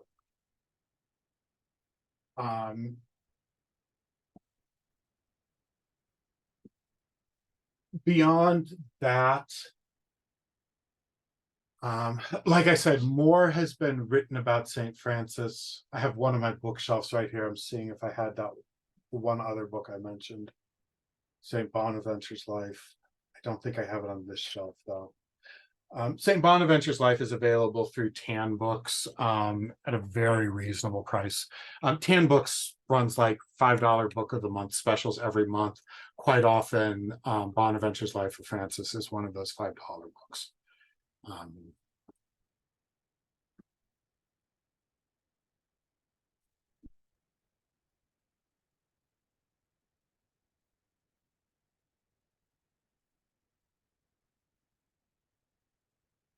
And then the massive set is Francis of Assisi by New City Press.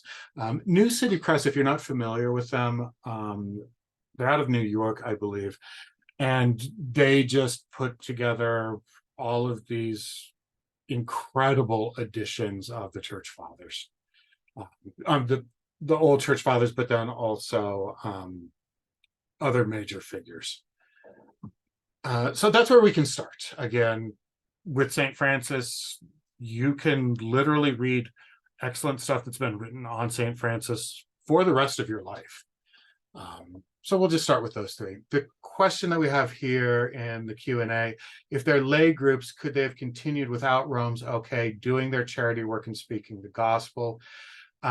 Yes, technically. And were other groups at this time held to the same standard? There were so many monastic groups at this time. So technically they could, but things could get very iffy, because what's going on at exactly the same time as St. Francis is the Cathar heresy in southern France and northern and central Italy.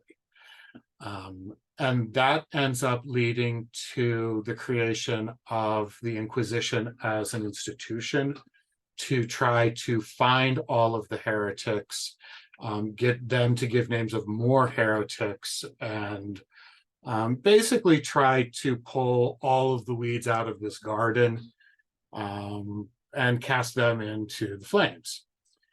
So the problem with lay groups here is what they're doing. If they're just laity, do they have official approval for what they're doing? And if they don't have official approval, let's look really close at what they're doing and what they're teaching and see if they are following proper orthodoxy. Because what ends up happening is so many of these lay groups don't. What happens with the Waldensians and what happens with so many other groups that are similar, especially in Italy after St. Francis, is that you have groups that say, we are living the most apostolic-like life there is. The idea that wanting to return to the Gospels is something out of the Protestant Reformation. No, that's what Reform groups have been doing all throughout the Middle Ages.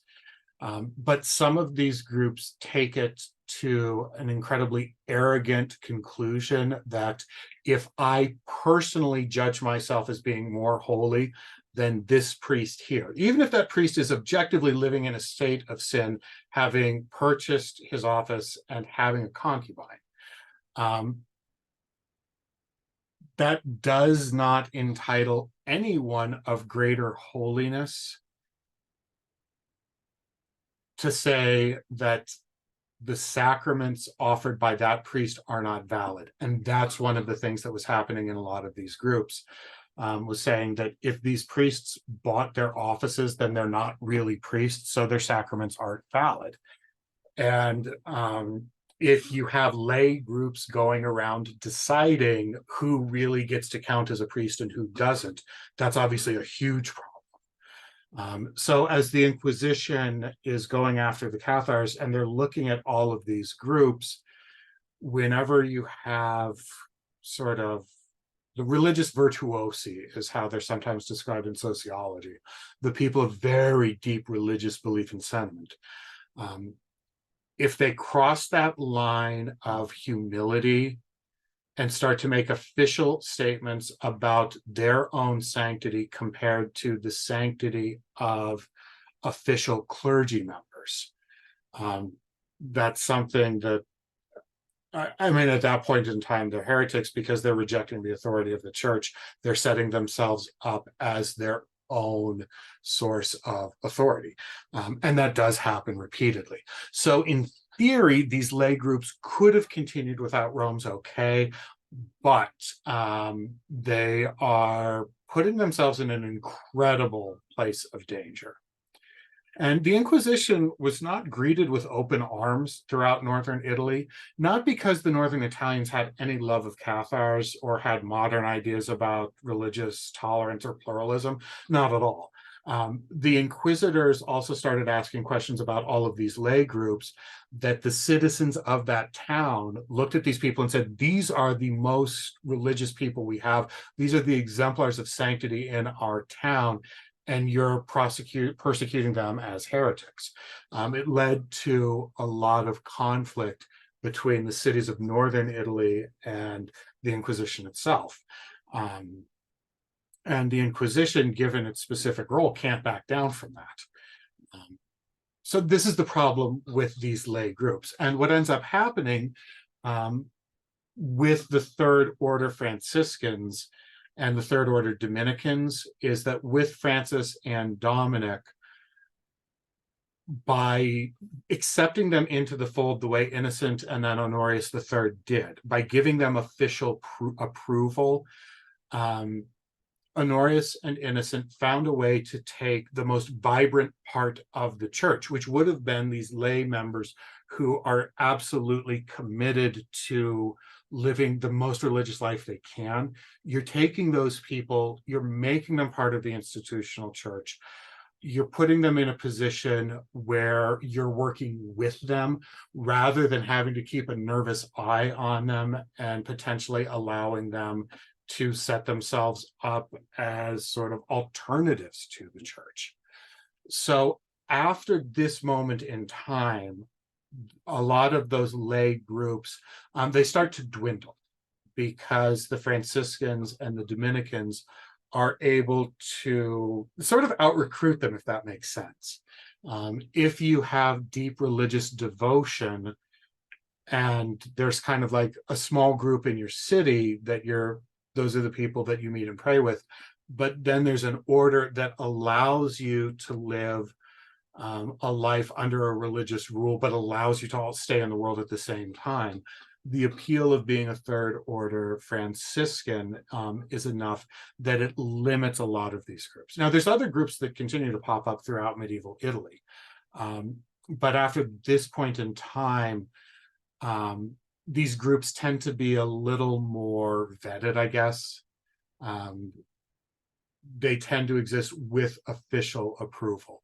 So it's one of the ways that the particular genius of Innocent in governing the church comes out is by finding a way of taking your most devout members and making sure that you give them an opportunity for their full spiritual flowering within the church, rather than sort of setting up groups that potentially move outside the church.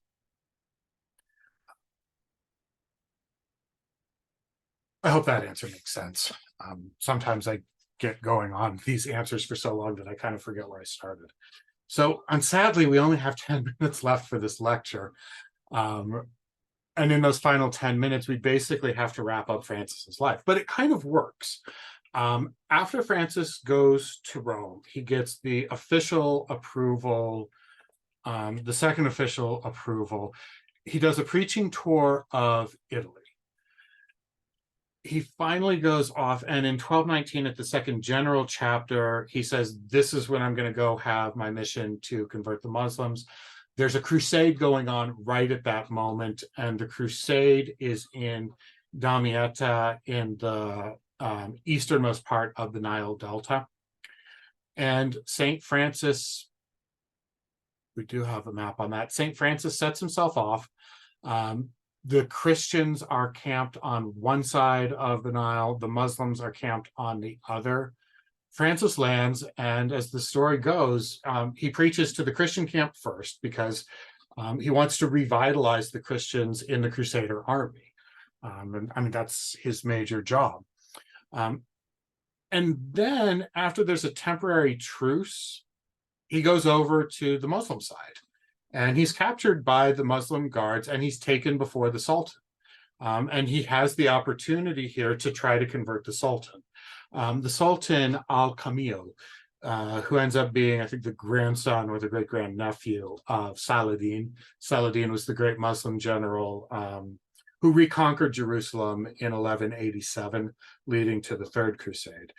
He'd set up his own dynasty in Egypt, and his descendant, Al-Kamil, listens to Francis very graciously by all the accounts. He decides not to convert. Francis realizes that the idea that he had that I'm supposed to go convert the Muslims, he's presented with the reality that that's just not what's going to happen. What he does after that is he goes over to the Holy Land, and this isn't really well documented. It's possible he didn't go. I can't imagine that he didn't, but it's possible based on documentation that he didn't.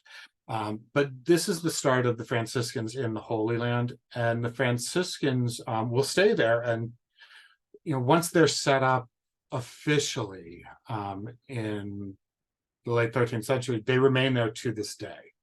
The Franciscans managed to set up good relations with the Muslim rulers of Jerusalem, and they get themselves appointed as the Catholic custodians of the holy sites in Jerusalem. The Muslims, being very pragmatic when it comes to finance, recognized that Jerusalem was a huge attraction for Christian pilgrims, and they had no desire to shut off that incredible economic boom. So they encouraged Christian pilgrims. They made it as easy as possible as soon as the Crusades were done and it didn't look like they were going to be, attacked again. And so there ends up being groups of religious that are basically put in charge by the Muslims of the holy Christian sites. And that ends up being the Franciscans at most of, I don't think all, but I think most of the holy places. That ends up being their job.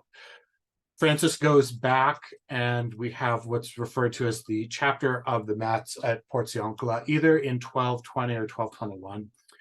5,000 friars show up,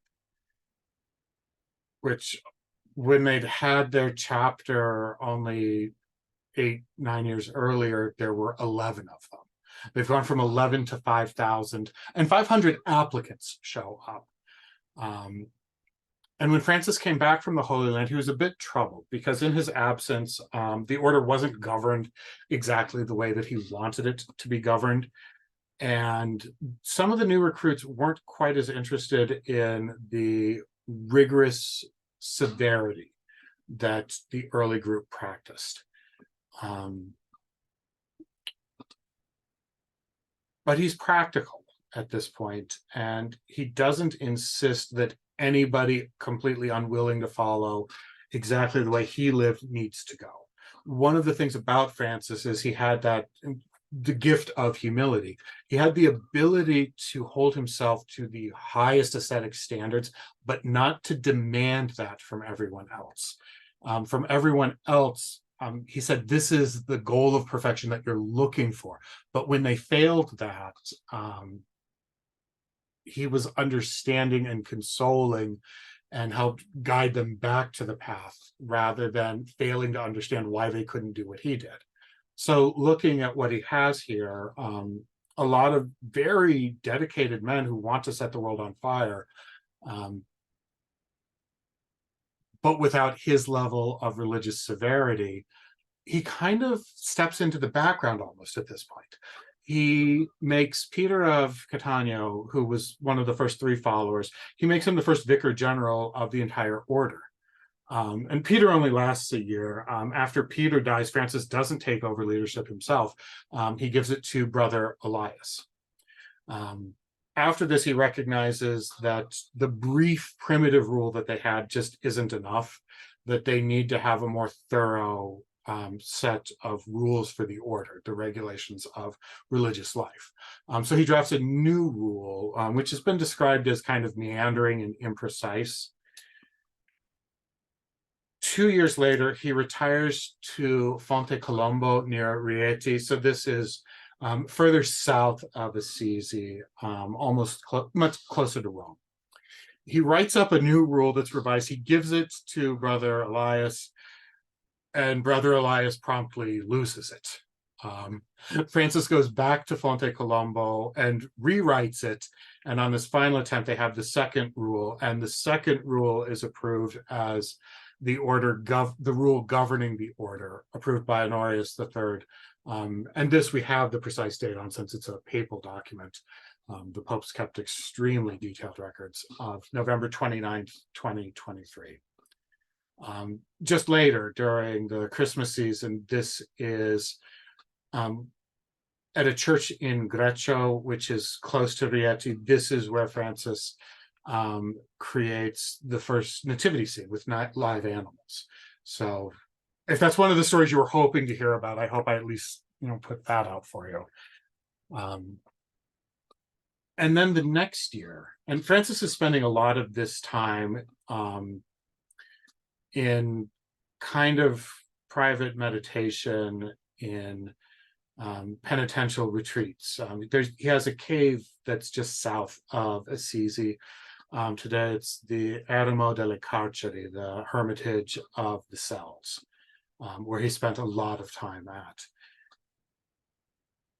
He was planning on doing a 40 days fast in preparation for Michaelmas on the 29th of September. And the traditional dating is the 14th of September, 1224, is when he has the vision of the cherubim crucifix. And this is when he receives the stigmata. And the details of this that come down are that on his right side, he has what to everyone's appearance was a lance wound, and that in his hands and feet, his flesh changed in such a way that out of his flesh, he had what appeared to be black nails, the black nails of the crucifixion. His flesh somehow transformed into this, creating the wounds of Christ. And at this point in time, he also develops an illness in his eyes, that the inside of his eyelids become hard and crusty, which is an incredibly painful condition. He loses sight. He ends up trying to be treated for that for a couple of years. Nothing helps it at all.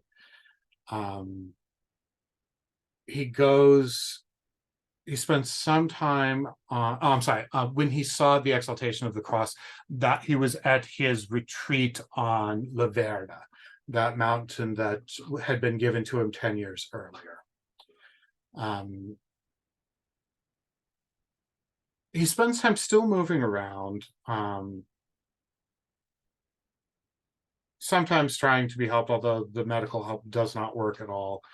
In July, it's pretty clear that his condition is terminal, and he's transported back with armed guards to Assisi. The incredible fear that his brethren had is that they had to pass by Perugia to reach Assisi, because he had stopped at Siena. And what they were afraid of is that the Perugians basically were going to kidnap him and hold him until he died, so that the Perugians would then be in possession of his body, which they knew was going to be an incredible relic. So much of Francis's life is an oddity.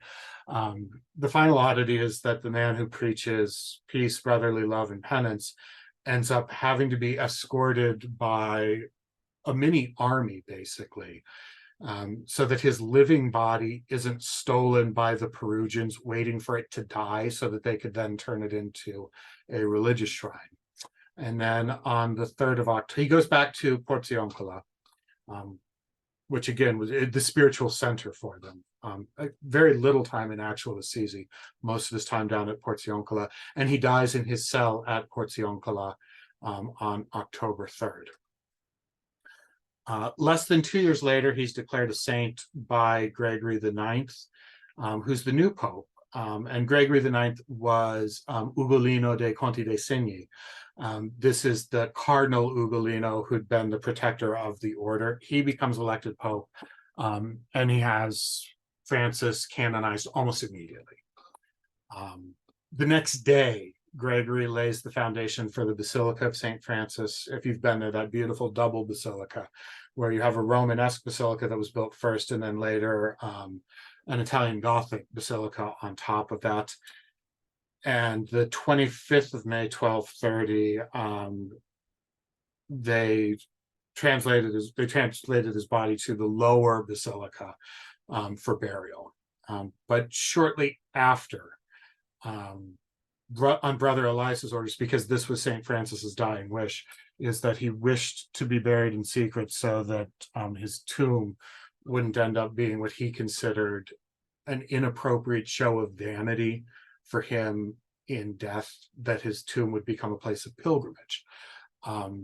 So after they have the official burial in what's fast becoming Gregory's great Basilica of St. Francis, some of the first followers end up taking his body out of there and conducting a hidden burial for him.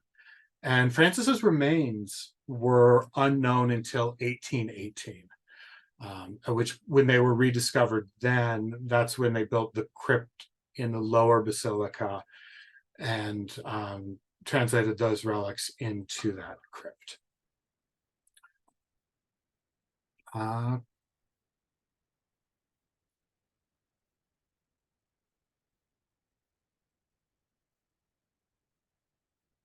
The places that are specifically mentioned in the early sources where they know that St. Francis preached at, and he preached in far, far more places, but these are the ones that are mentioned, were Bavagna, Alviano, Ascoli, Ancona, and Gubbio. And this is the Rieti that he had traveled to later. And Greccia doesn't appear on this map, but it's around Rieti. So at the end of this, we have a saint who is in fire with a love of poverty for poverty's sake. The Dominicans embraced poverty as well, but they embraced it for a practical reason, to show Catholics that that the clergy of the church could be as devout as the heretics were, because the heretics, lived ascetic lives. Francis embraced poverty for an absolute love of poverty itself. He's born the son of a merchant in the age when capitalism is beginning.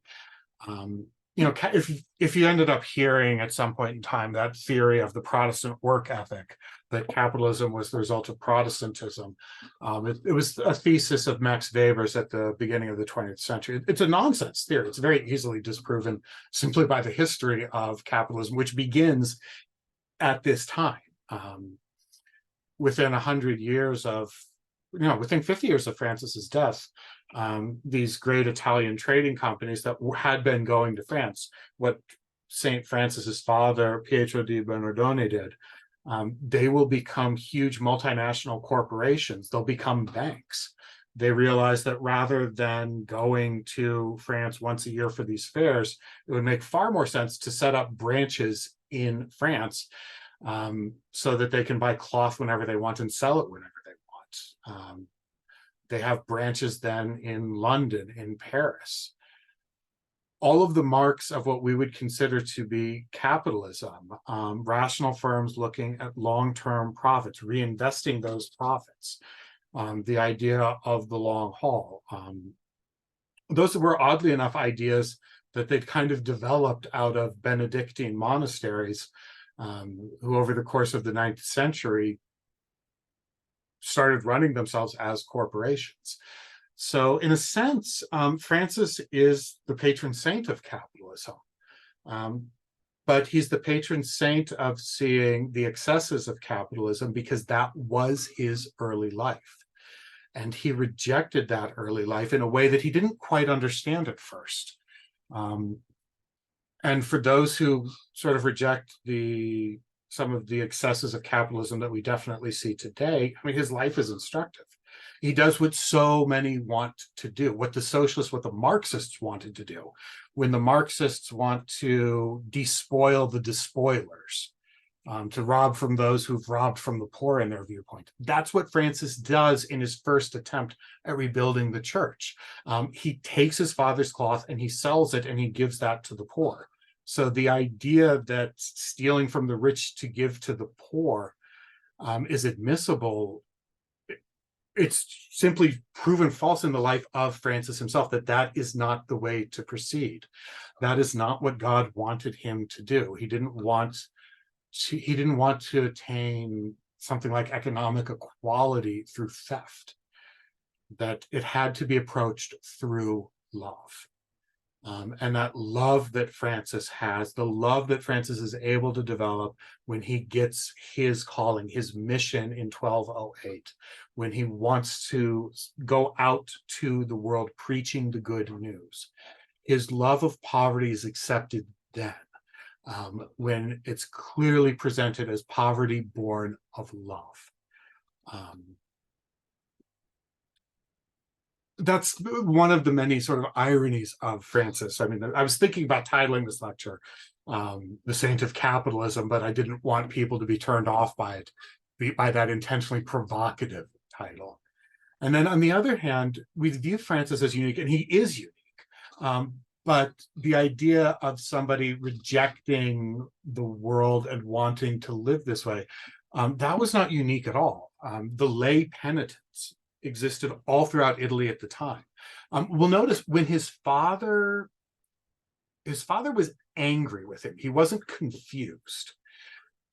If Francis had been the first one to accept poverty this way, his father would have been confused by his actions. But his father wasn't confused. His father was angry. So what Francis did was something that was legible. It made sense to the society at the time, or it was seen by the society at the time. His father just completely rejected that. So Francis takes what had been a lay phenomenon, the laity that want to live this life closer to Christ, and he finds a way of making sure that that's accessible to the laity, but under the protection of the church, under the guidance of the church, so that the burning love that motivates those who want the rigorous life doesn't lead to the excess of pride that creates communities opposed to the church. So the uniqueness of Francis there isn't that he set forth on this completely new life. It's that he found a way to take this completely new life and wholly integrate it with part of the institutional church that was in need of revitalization.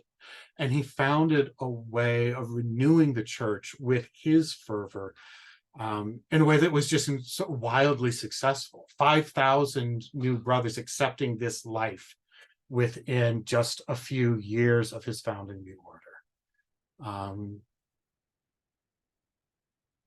And so I've gone 10 minutes over. I think I'll stop myself there.